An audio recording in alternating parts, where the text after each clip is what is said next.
Պարոն Փաշինյան, Իրան-Իսրայել հակամարտության ֆոնին ես մի փոքր ուշ միացանարով անդրադարձել եք։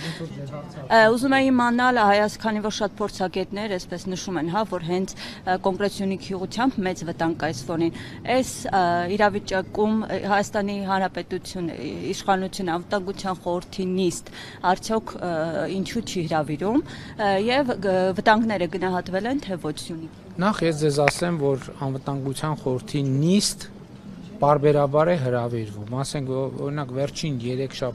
վերջին մեկ շաբաթվա ընթացքում կամ ամսվա ընթացքում երևի 4-5-6, բայց հաղորդագրություններ չեն լինում, բայց այդ նիստերը նրա համար չեն,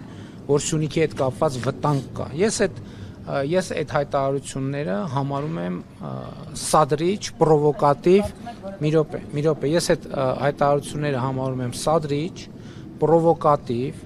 ես այդ հայտարարությունները համարում եմ չհիմնավորված եւ Հայաստանի քաղաքացիների շրջանում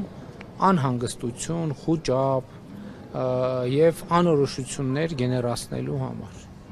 Հայաստանի Հանրապետությունը եւ Ադրբեջանի Հանրապետությունը համաձայնեցրել են խաղաղության եւ միջպետական հարաբերությունների հաստատման մասին համաձայնագրի նախագիծը եւ ինչպես ասել եմ, Հայաստանի եւ Ադրբեջանի միջև նոր պատերազմ չի լինելու է խաղաղություն։